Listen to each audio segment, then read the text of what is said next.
The first time the bank called me by my maiden name, I knew something was wrong. It was a Tuesday afternoon. Quiet, ordinary, the kind of day that slips by unnoticed unless something cracks it open. I was standing at the kitchen counter, peeling apples for a pie I never finished. The sunlight filtered through the lace curtains, turning the dust in the air into tiny floating stars. Our house was always warm at that hour, the dryer humming softly in the hallway, the faint scent of lavender detergent drifting through the rooms. Then my phone rang. "Mrs. Calder?" the woman asked. I frowned. Nobody called me that anymore. "I'm sorry," I said gently, wiping my hands on a towel. "You must have the wrong number. My name is Kinsley Brooks." There was a pause on the other end, papers shuffled. "Oh, I apologize. We have your account listed under Kinsley Calder. Is this not your legal name?" My stomach tightened. Calder was my maiden name, one I hadn't used in nearly 15 years. "Yes," I said slowly. "It used to be, why?" Another pause. "I'm calling to verify a series of withdrawals made this morning. Several large transfers triggered our fraud protection." The apple slipped from my fingers and rolled across the tile floor. "Withdrawals?" I whispered. "Yes, ma'am, from your joint savings account." "Joint savings account?" Every word felt misplaced. "There must be a mistake," I said. "I don't have a joint savings account." "But you are listed as the secondary holder," she replied. "The primary is Adeline Brooks." "Adeline, my mother-in-law." The room went very still, even the dryer seemed to stop. I think you should speak to my husband," I managed.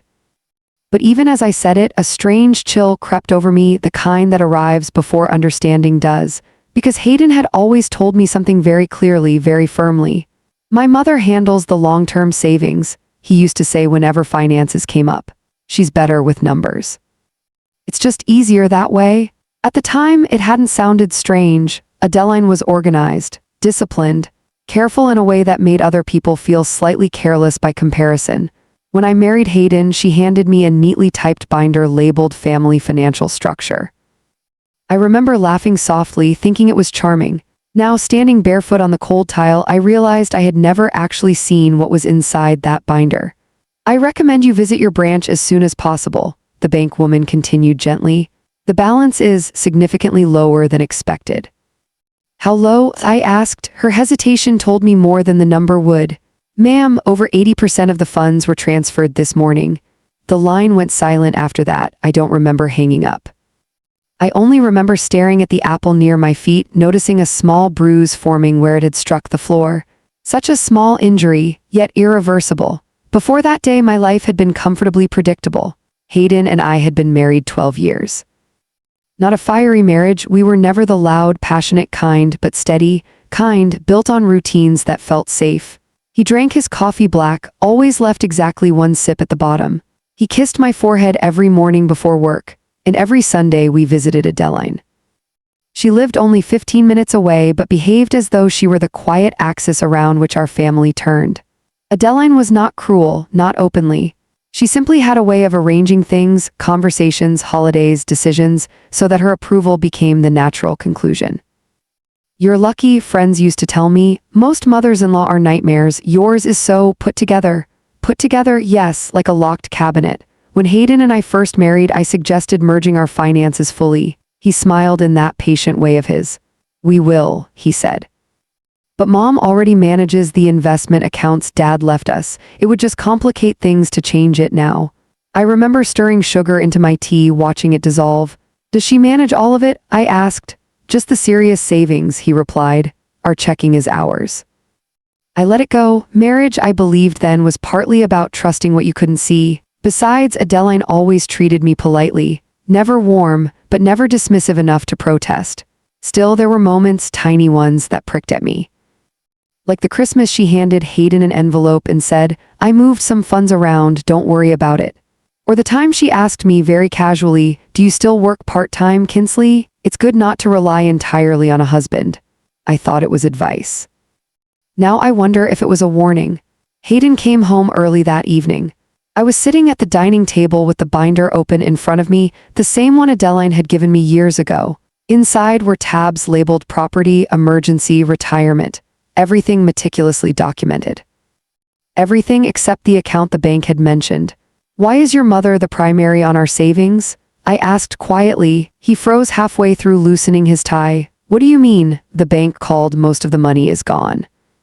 For a moment, he simply stared at me, then he laughed, a short, disbelieving sound. That's impossible. Mom would never. I didn't say she took it, I interrupted softly. But the money is gone, Hayden. He grabbed his phone immediately, called her, no answer, called again. Voicemail.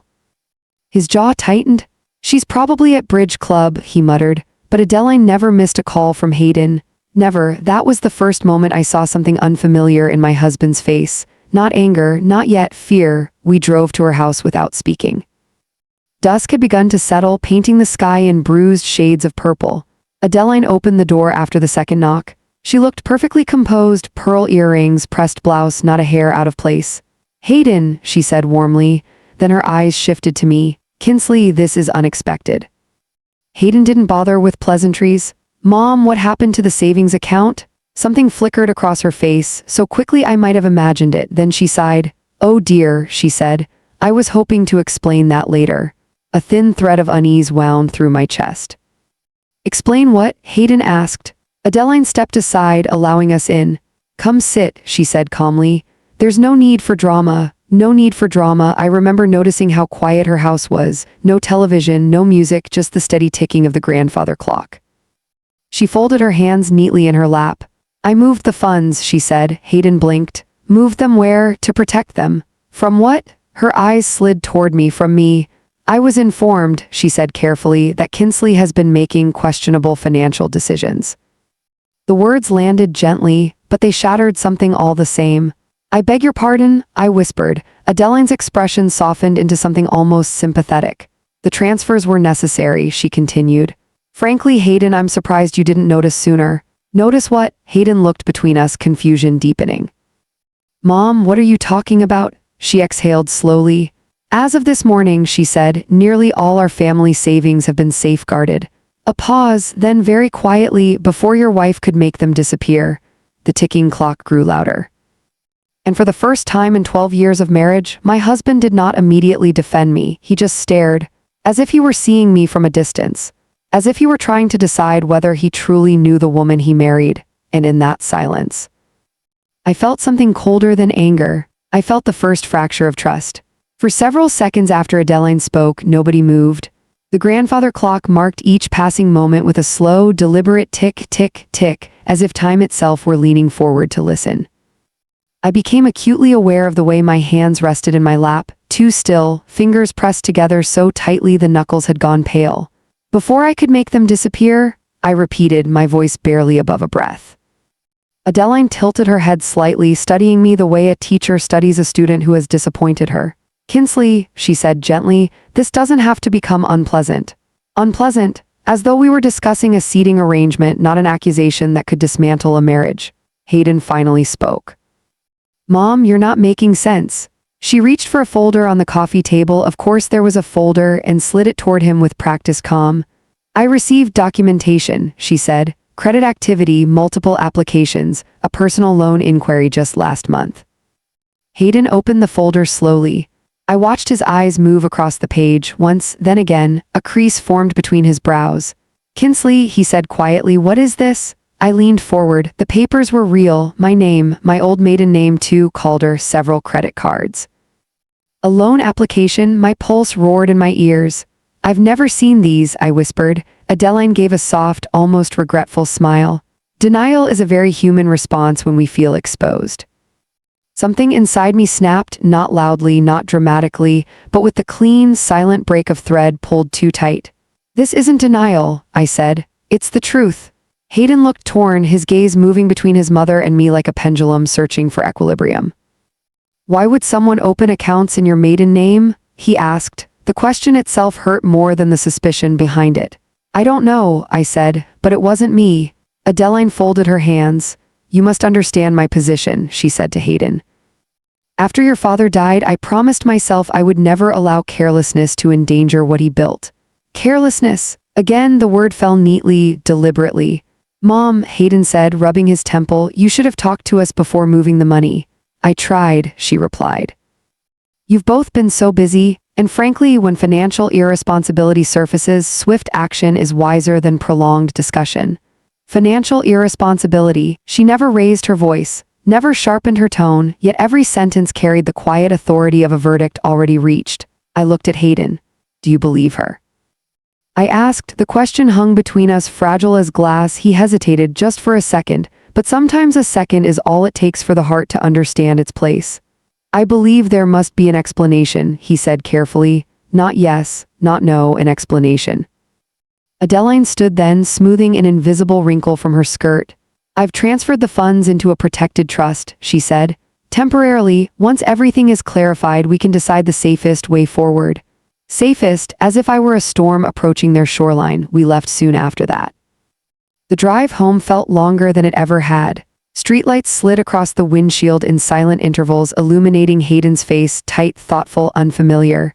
You really didn't open those accounts? He asked finally. No, not even one. No, he exhaled slowly. I want to believe you. The sentence lodged somewhere deep inside me. Want, not do. I would never touch our savings without telling you, I said. You know that. I thought I knew everything, he replied quietly. The words were not cruel, just tired, and somehow that made them worse. That night, sleep refused to come. Hayden lay beside me, his breathing uneven, as though even his dreams were uncertain. Around 2 a.m, I slipped out of bed and went downstairs. The house felt different, no longer warm, but watchful. I made tea and sat at the kitchen table, staring at the binder again. For the first time, I noticed something odd. Every major account listed Adeline as administrator, even the ones Hayden had described as ours. How had I never questioned it? Trust can be blinding when it grows slowly enough. At dawn, I called the bank myself. After 40 minutes and 3 transfers, a young man named Christopher spoke to me with careful professionalism. Mrs. Brooks, he said, your name appears on the account, but administrative control was granted to Adeline Brooks over a decade ago. A decade? I repeated. Yes, shortly after your marriage. I closed my eyes.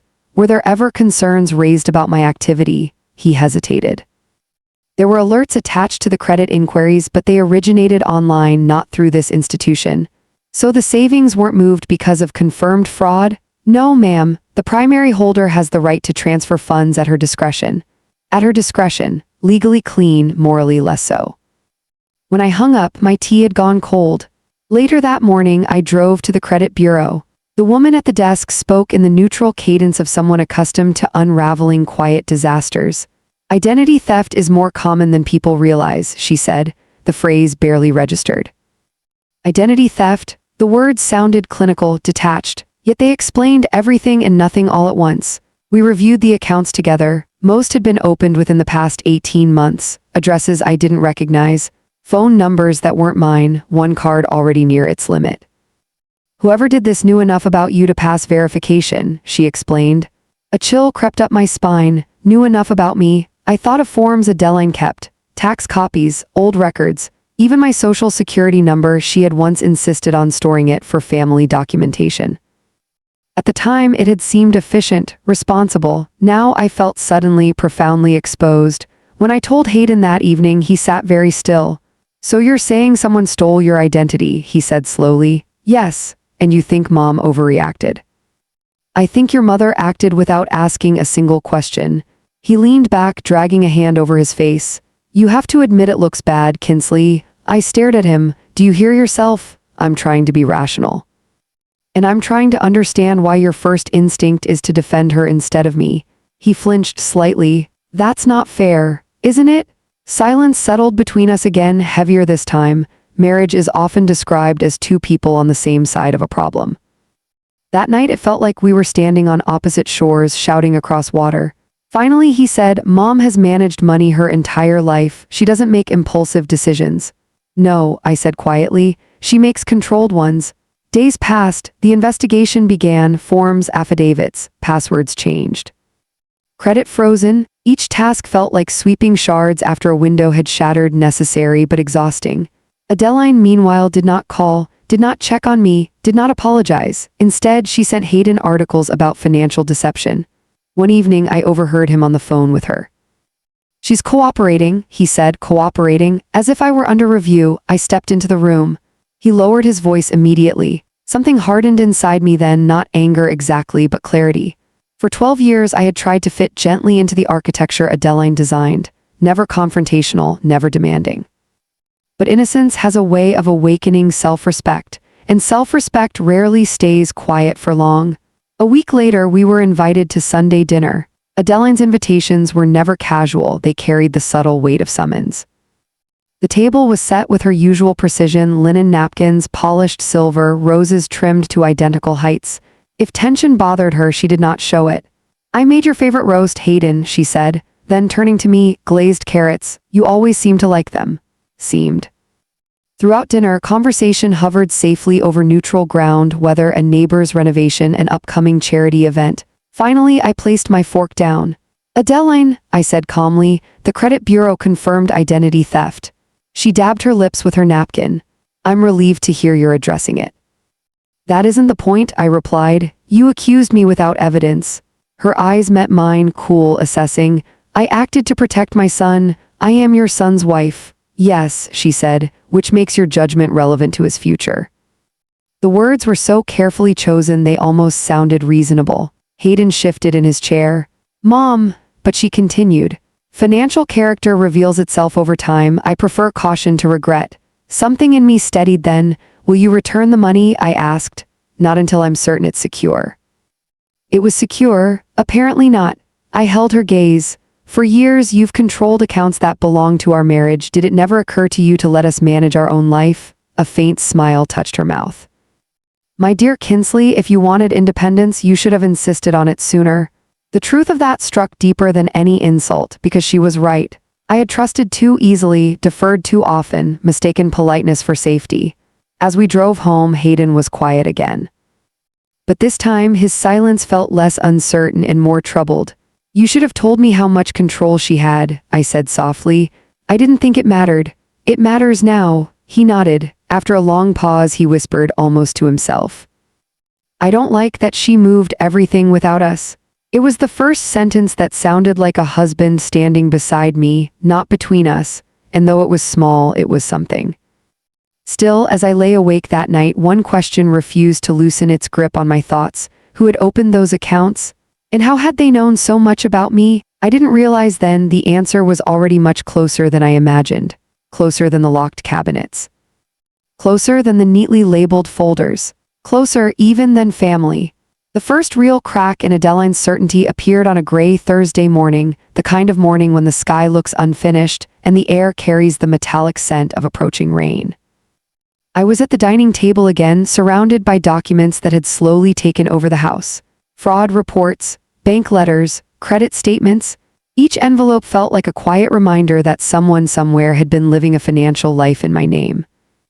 Hayden had begun reviewing them with me at night, not hovering, just present, asking careful questions, listening longer than he spoke. It wasn't forgiveness, but it was movement. That morning my phone buzzed. It was Detective Harris, the officer assigned to my identity theft case. His voice was steady, almost gentle. "Mrs. Brooks, we've traced one of the accounts to a physical address." My fingers tightened around the pen I was holding. "Do I know the address?" A brief pause. "Yes." My heartbeat slowed in that strange way it does before shock fully arrives. "It belongs to a property on Wexler Street." Wexler Street, Adeline Street. For a moment I thought I had misheard him. "I'm sorry," I said. "Could you repeat that?" "The application listed a secondary mailing address tied to your identity. It matches your mother-in-law's residence." The pen slipped from my hand. A long silence followed, not empty but heavy with implication. "Are you saying she opened the accounts?" I asked quietly.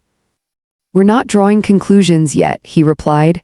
"But someone using your personal information accessed that address." When the call ended, I sat there for a long time. The refrigerator hummed. A car passed outside. Normal sounds, indifferent to the quiet earthquake unfolding inside me. I didn't want to believe it. Not because Adeline was incapable, but because if it were true, it meant the betrayal had been unfolding not in shadows, but right in the center of our family. Hayden came home early again that day. I noticed he had been doing that more often, as if distance from the office somehow brought him closer to understanding what was happening here. "We need to talk," I said. He studied my face immediately. "What is it?" I told him everything. He didn't interrupt, didn't question. But with each word, the color drained from his face. "That can't be right," he whispered. "I thought the same. My mother wouldn't steal from us." "I didn't say she stole," I replied carefully, but someone used her address. He paced the kitchen, running both hands through his hair, a gesture I had seen only a handful of times in our marriage. "This is insane," he muttered. "Why would she do that?" "Maybe she didn't," I said. "Maybe someone else had access."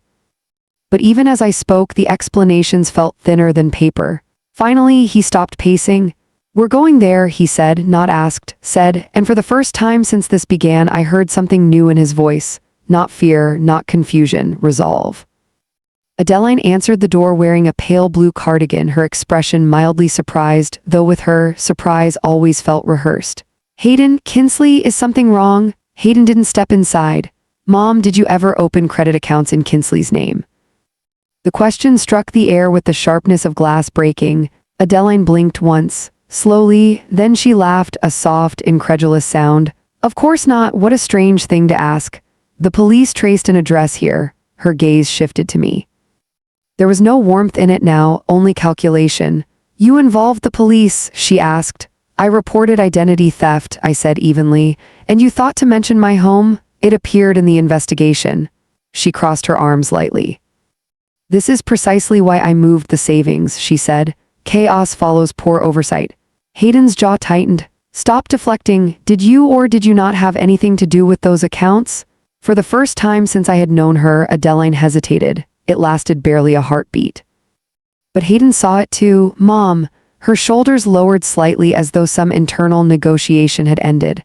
"I made inquiries," she admitted. The world seemed to tilt. "Inquiries?" Hayden repeated. "Yes, I opened one line of credit." My breath caught. "You what?" I whispered.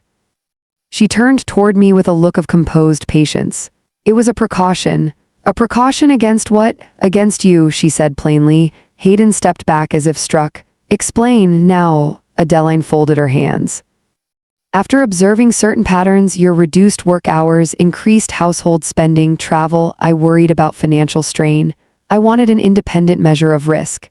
"You opened credit in my name to measure risk?" My voice trembled despite my effort to stay calm.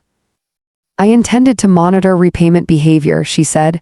"If the account remained untouched, it would confirm stability." "But it didn't remain untouched," Hayden said slowly. Her silence answered him. "Mom," his voice cracked. "Tell me you didn't use it." She inhaled carefully. "I transferred modest sums, temporary. I fully intended to repay them." The room shrank around me. "You stole my identity," I said. "I protected my son," she corrected. "No," Hayden said hoarsely. "You crossed a line." Adeline's composure wavered then, not shattered but strained. "You don't understand what it means to lose everything," she said quietly. "When your father died, creditors circled like vultures. I swore I would never let this family become vulnerable again. So you made us vulnerable instead," I replied. Her eyes flashed. "I prevented catastrophe. You created it." For a long moment, nobody spoke. Then Hayden asked the question that had been waiting in the silence. "Is that why you moved the savings? Because you knew the fraud would surface?" She looked at him, really looked, and something softer passed across her face. "I moved the funds because trust must be earned, Hayden, not given blindly." "And what about our trust in you?" The words landed harder than any accusation. Adeline looked away first. We left without another word. Outside, rain had begun to fall, thin, steady lines blurring the streetlights. Hayden stood beside the car but didn't unlock it. "I don't recognize her," he said finally. I touched his arm. Grief lived in his eyes now, not only for the money, but for the image of his mother he had carried all his life. "She thought she was protecting you," I said softly. "That doesn't make it right." "No." He turned toward me then, his expression raw. "I should have seen it. All these years I let her manage everything. I thought it was care. I never imagined it was control." The word hung between us, control. Suddenly, so many memories rearranged themselves, decisions Adeline had helped with, investments she recommended, documents she insisted on keeping, not guidance, architecture. A life structured quietly around her authority. Hayden exhaled shakily. "I'm so sorry I doubted you." The apology settled deep in my chest, loosening something that had been clenched for weeks. "We're still standing," I said. "That's what matters." He nodded, then whispered, "I won't let anyone stand between us again, not even her." And for the first time since the bank called.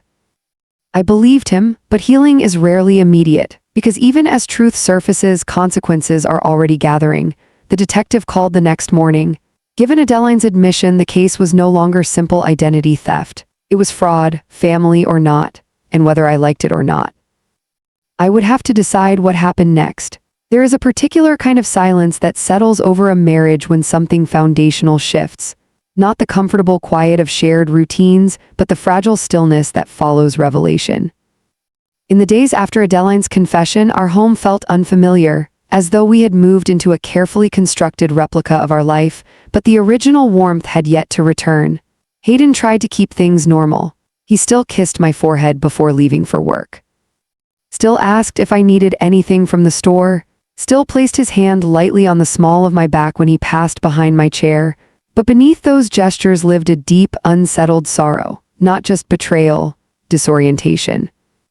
The realization that the person who raised you may not be who you believed them to be. One evening, while folding laundry together, he spoke without looking at me. "She used to check my homework twice," he said quietly, "even after I was old enough to do it myself." I waited. She called it love. He smoothed a towel slowly across the table. "I see it differently now. Control often disguises itself as devotion, especially when it arrives wrapped in sacrifice. And Adeline had sacrificed much after her husband died. She worked tirelessly, saved obsessively. Built a reputation for discipline that bordered on legend among her friends. No one questioned her, least of all Hayden, until now. The detective requested a formal statement that Friday. I sat across from him in a small office that smelled faintly of old paper and burnt coffee. "You understand," he said gently, "that pursuing charges could lead to prosecution." The word felt heavy, prosecution against my husband's mother. "I don't want revenge," I said. "Most people don't," he replied. "But these laws exist because financial abuse within families is more common than people realize." Financial abuse, I had never imagined those words applying to us. She admitted opening the account, he continued. "Intent matters, but so does impact. Impact, the drained savings, the shaken marriage, the quiet erosion of trust. What happens if I don't press charges?" I asked. "She may still face civil penalties depending on the bank's findings, but criminal proceedings often require the victim's cooperation." "Victim," I swallowed. "I need time." He nodded. "Take it. Just remember, choosing not to act is still a choice." On the drive home, his words lingered. Choosing not to act is still a choice. For most of my life, I had believed kindness meant endurance, patience, understanding, but lately a different thought had begun to take root. Sometimes kindness toward others becomes cruelty toward yourself. Adeline called that evening. Her voice sounded thinner than usual, less polished.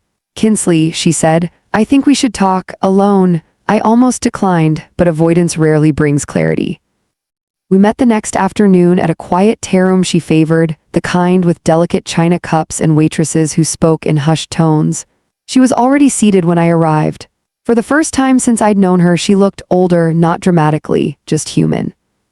"I never intended for this to spiral," she began. "No one ever does," I replied. She wrapped both hands around her teacup but did not drink. "I hear the police are involved." "Yes." A flicker of irritation crossed her face. "That was unnecessary. It was responsible." She studied me carefully then. "You've changed," she said. The observation surprised me. "Have I? You used to defer more." There it was again, the quiet expectation of compliance. "I used to trust more," I said, something softened in her expression. "Kinsley, when you lose stability once, you spend the rest of your life guarding against it." "I understand fear," I said gently. "What I don't understand is why you never spoke to us." Her gaze dropped briefly. "Because conversations invite disagreement, action ensures safety." "That isn't safety," I replied. "It's control." She inhaled sharply. "You think me monstrous." "No," I said after a pause. "I think you were afraid, and fear made you justify something unjustifiable." For a moment, the only sound was the faint clink of porcelain nearby. Then she said something I never expected to hear. "I don't know how not to be in charge." The honesty of it startled me. "When my husband died," she continued quietly, "everyone looked to me for answers. I learned quickly that hesitation costs you everything." "But Hayden isn't a child anymore." Her eyes glistened just slightly. "That is what frightens me most." I felt my anger shift then, not disappear, but rearrange itself into something more complex. Understanding does not erase harm, but it changes the shape of it. "Will you return the money?" I asked. Yes, she said immediately. Every cent. I've already begun the process. And the credit accounts? I'll assume the debt. A long breath left my lungs. It wasn't forgiveness, but it was accountability. Then she said quietly, "Please don't take me away from my son." The plea lingered between us, fragile, almost unfamiliar coming from her. "I'm not the one who decides that," I said.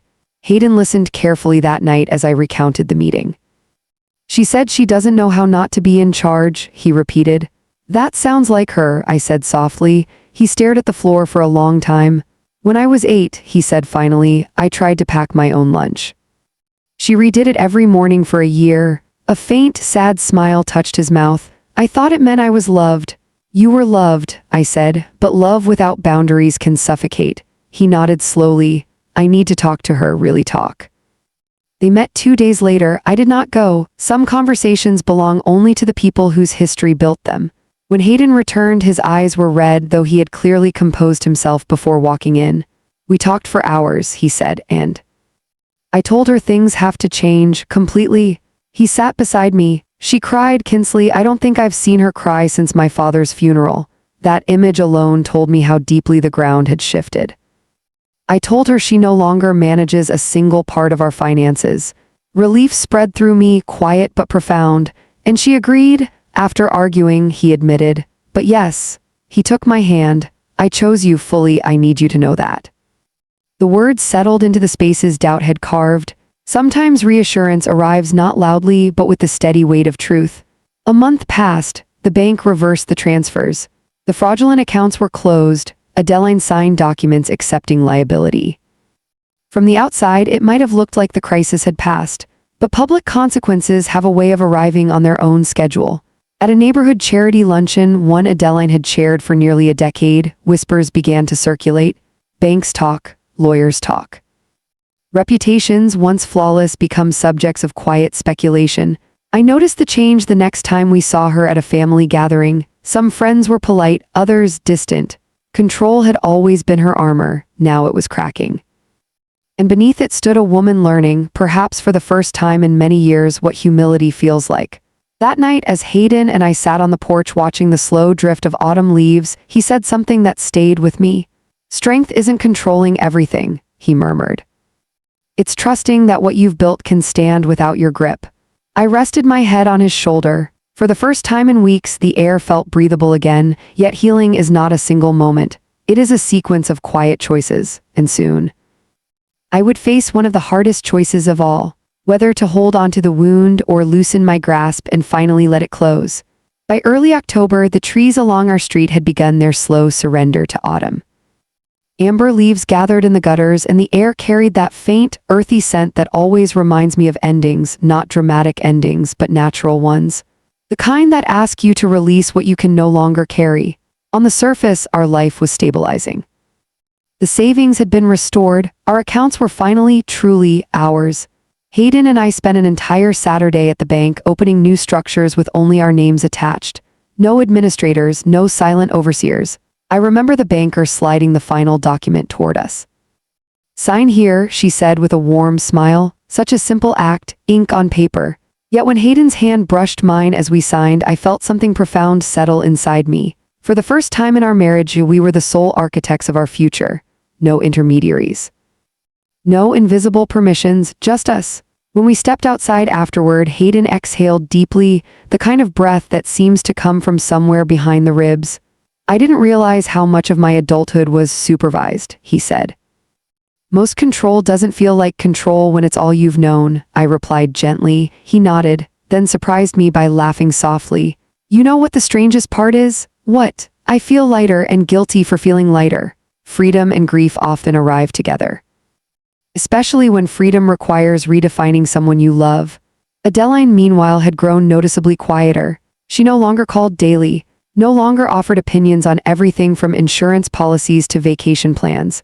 At first, the silence felt like relief. Then, unexpectedly, it began to feel like absence. One Sunday passed without her customary dinner invitation, then another. Finally, Hayden called. "She says she's been tired," he told me after hanging up, but something in his voice suggested he knew fatigue wasn't the real reason. A week later, we drove to her house unannounced. The garden, once trimmed with near-military precision, had begun to wander. Roses bowed heavily over the path. Fallen leaves rested where they pleased. Adeline opened the door wearing a plain gray sweater. No pearls, no lipstick. For a moment she looked smaller, not physically, but structurally, like a building that had lost its scaffolding. "Oh," she said softly, "I wasn't expecting you." Hayden stepped forward and hugged her. She stiffened in surprise, then slowly returned the embrace. "I should have called more," she admitted as we entered. Her living room felt different too, still orderly but less curated. A thin layer of mail sat unopened on the side table, something I had never seen before. We sat together, and for a while, conversation hovered awkwardly over safe subjects. Finally, Hayden said gently, "Mom, people have been talking." She gave a faint, tired smile. "Reputation is a fragile thing." "I don't care about reputation," he said. "I care about you." She looked at him, really looked, and I saw her composure tremble.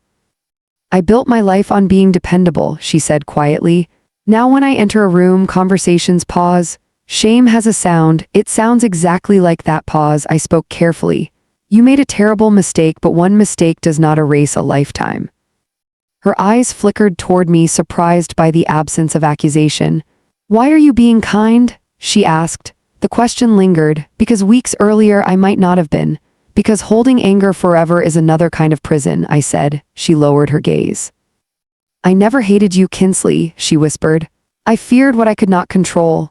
"I know," I said, and for the first time I truly did. Later that evening, after we returned home, Hayden stood at the kitchen window watching the dark settle over the neighborhood. "She looks lonely," he said. "Yes. Did we do that to her?" The question was heavy, threaded with the old instinct to protect her. I chose my words carefully. "No, Hayden, consequences did that, and consequences are not cruelty, they are boundaries made visible." He absorbed that slowly. "I don't want to lose her," he admitted. "You don't have to," I said, "but the relationship has to be different now." Different, not severed, not unchanged, just honest. A few days later, something unexpected arrived in the mail, a handwritten letter. Adeline's handwriting was unmistakable, precise, slightly slanted, disciplined even in ink. I made tea before opening it, sensing it deserved stillness.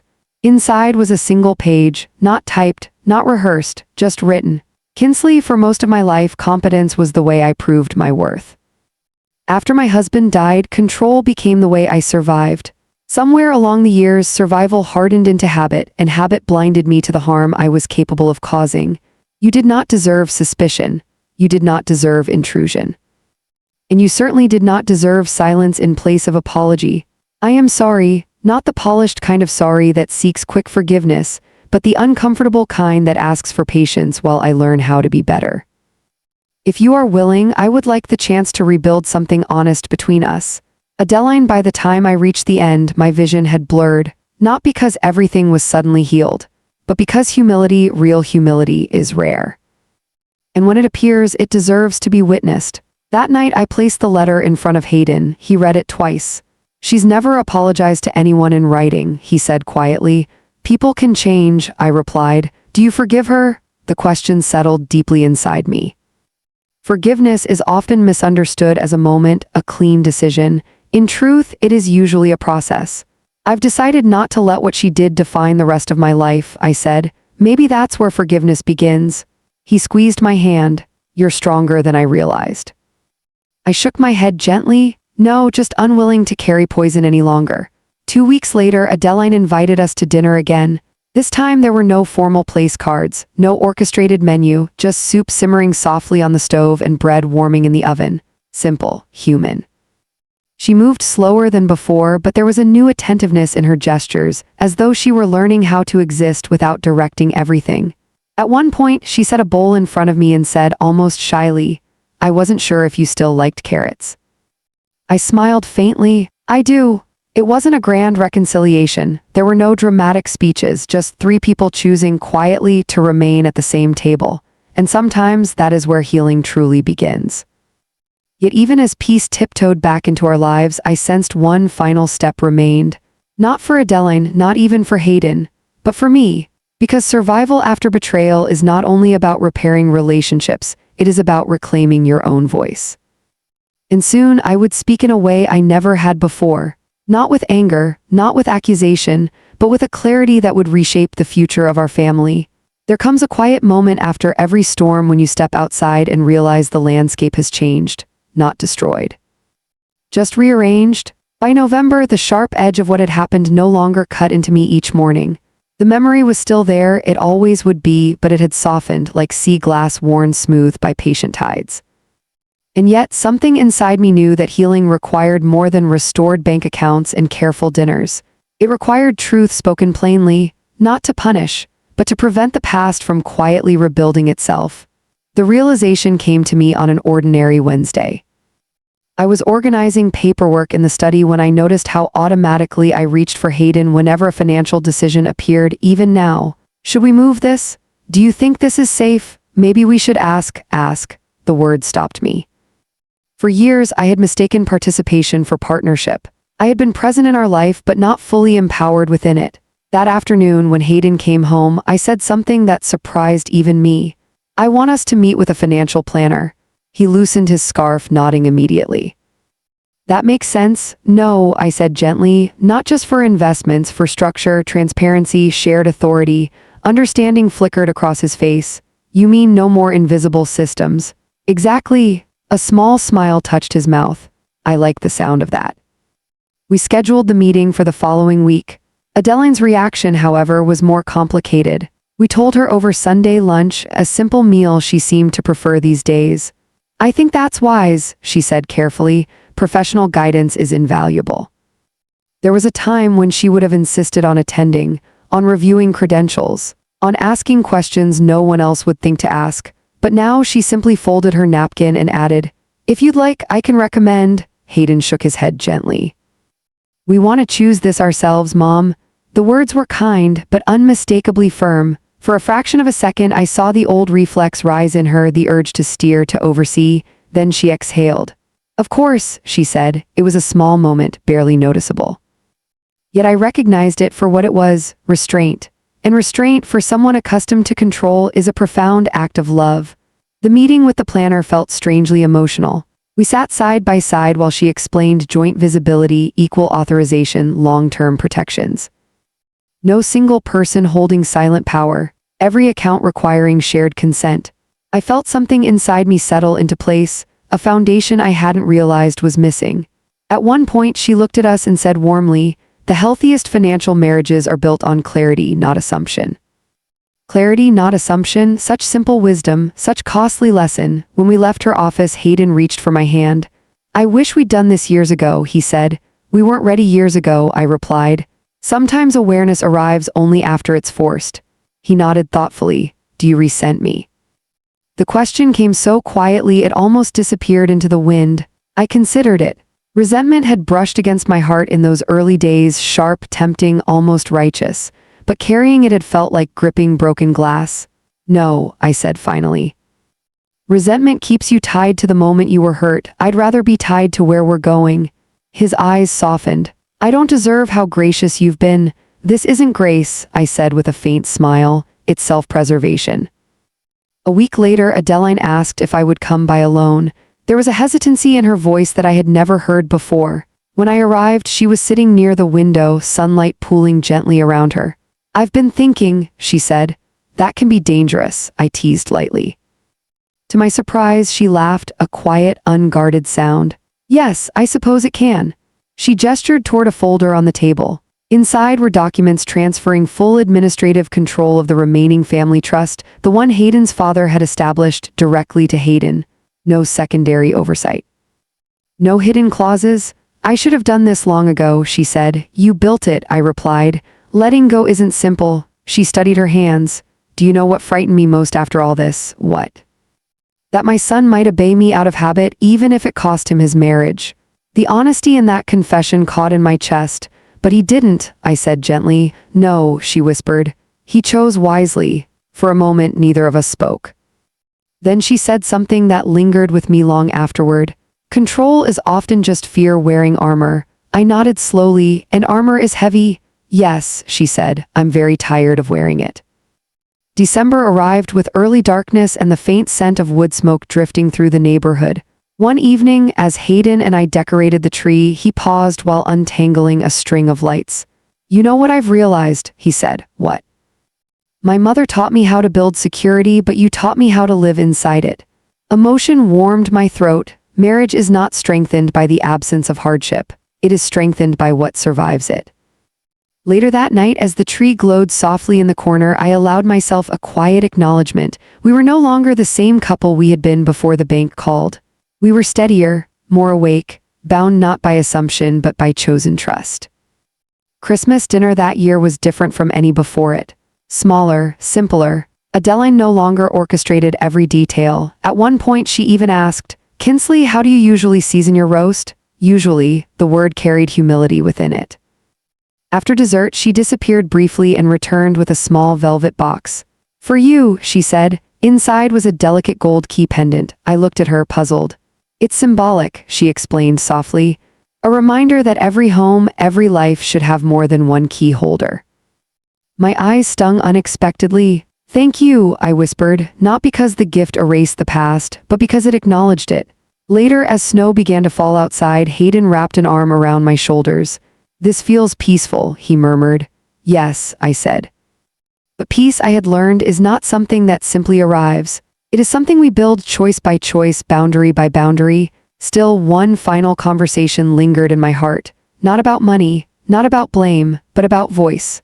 For years, I had adjusted myself to keep harmony.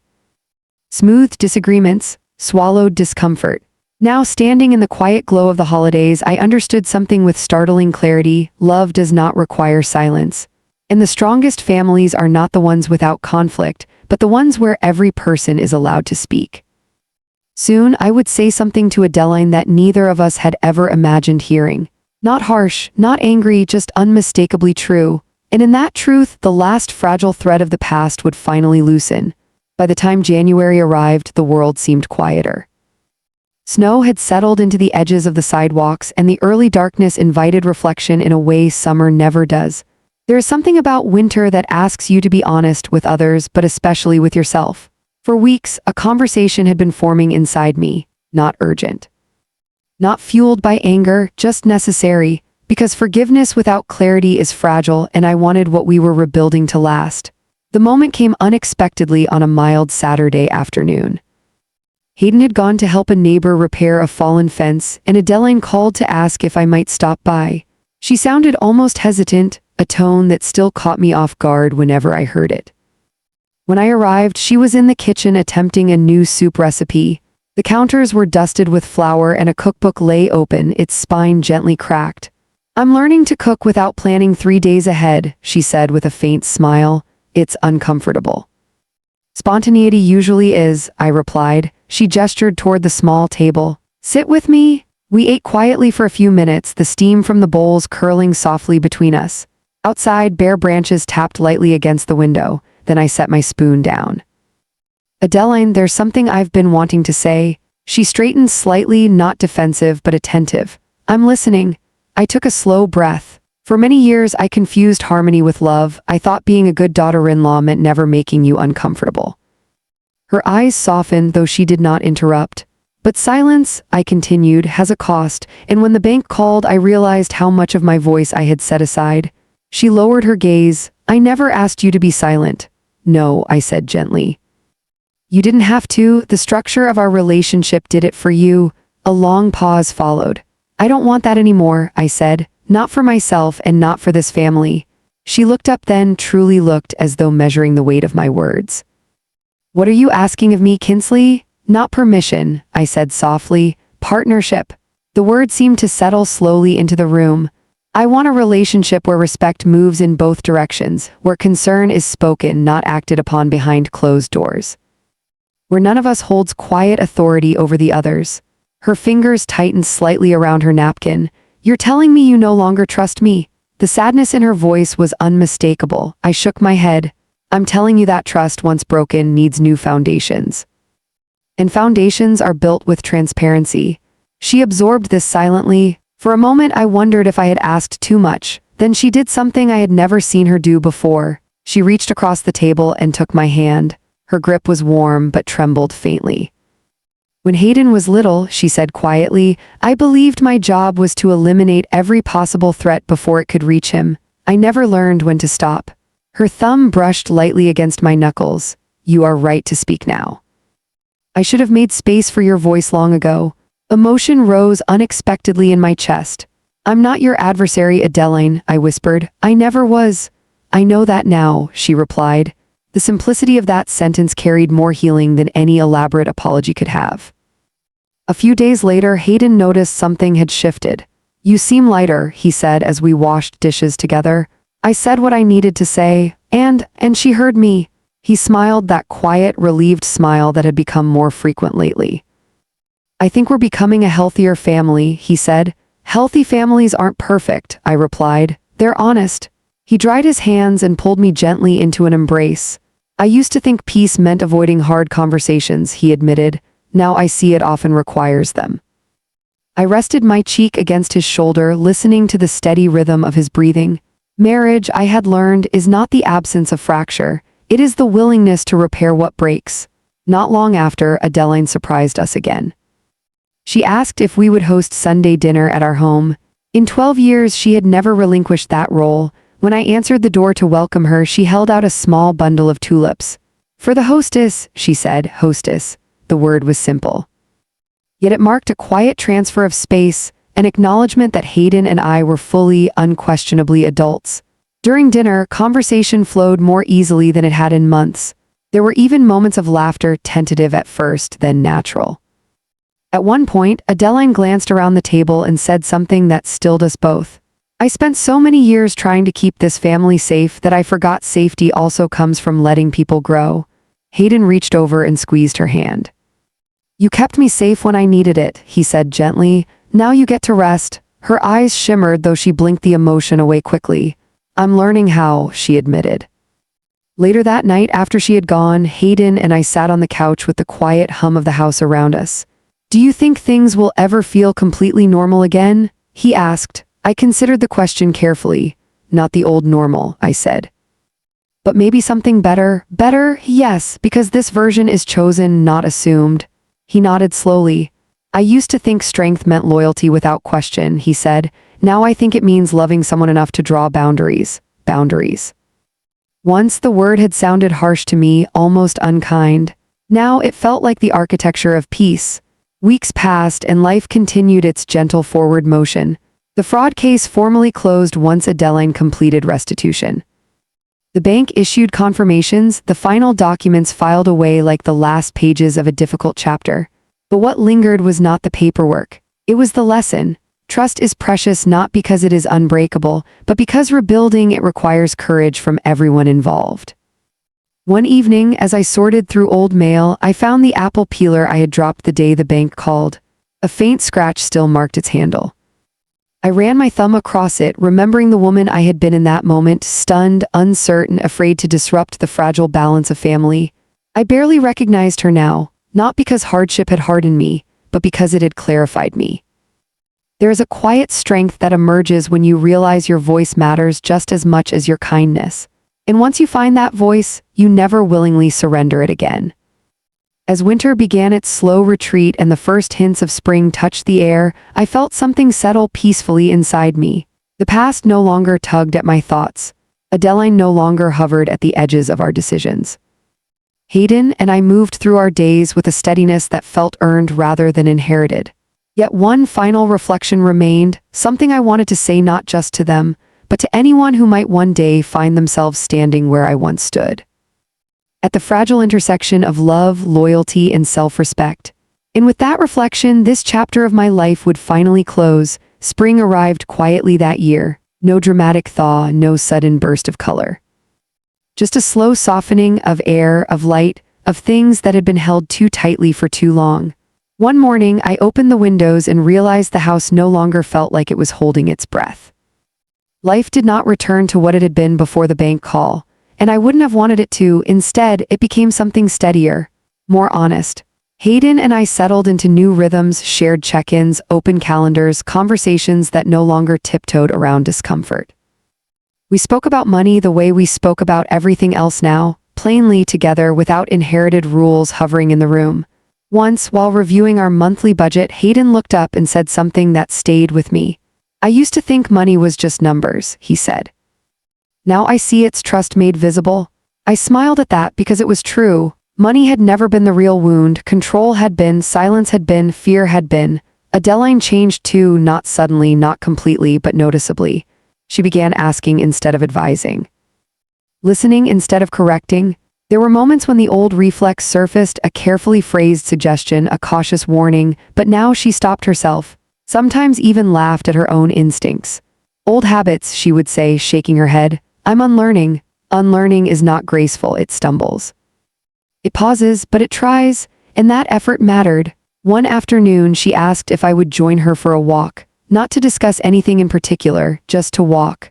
We moved slowly along the neighborhood path, cherry blossoms drifting lazily to the ground around us.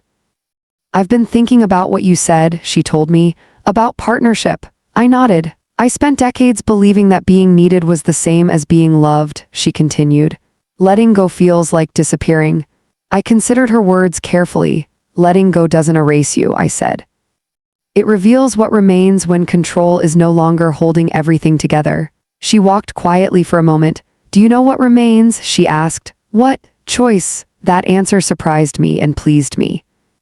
Later that week, Hayden and I hosted friends for dinner, something we rarely did before.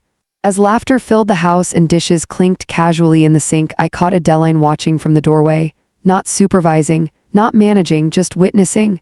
There was something peaceful in her posture, almost relieved. After everyone left, she hugged me, not stiffly, not out of obligation, but with genuine warmth. You've given my son a strong home, she said, and you gave him roots, I replied. Now he gets to grow. She smiled then, not the polished smile she wore for years, but a softer one that didn't need approval. Months passed. The memory of the accusation no longer flared unexpectedly. When I thought of it now, it felt distant, like a scar you notice only when the light catches it just right. One afternoon, while cleaning the study, I found the old binder again, Family Financial Structure. I flipped through its pages slowly. Then, without ceremony, I recycled it, not out of spite, but because its purpose had ended. That night, Hayden watched me place it in the bin. You sure? He asked. Yes, he nodded. That feels right. Sometimes people ask me how I handled what happened. They expect anger or strength that looks like defiance.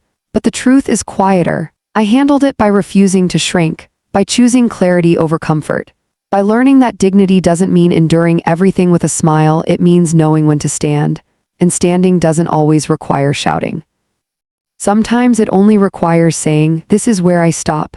If there is a lesson in my story, it is not about money, it is about boundaries disguised as betrayal, about love that forgets to listen, about how easily silence can be mistaken for peace. If someone controls your life for your own good, ask yourself, who benefits from that control and who disappears because of it? Because love that demands your quiet is not love that keeps you safe. Today, when I look at my husband, I see a man who chose to grow not away from his mother but beyond her shadow. When I look at Adeline, I see a woman learning that trust does not weaken her, it frees her. And when I look at myself, I see someone who finally understands this. Your voice is not a threat to harmony. It is the foundation of it. So let me ask you something quietly, the way these truths often arrive, if you were in my place. If someone you trusted controlled your life behind closed doors, would you stay silent to keep the peace? Or would you speak, even if it changed everything? Tell me what you would have done. And if this story touched something in you, stay with us. There are many more stories like this one, stories about family, about boundaries, about finding yourself after you were nearly erased. Thank you for listening.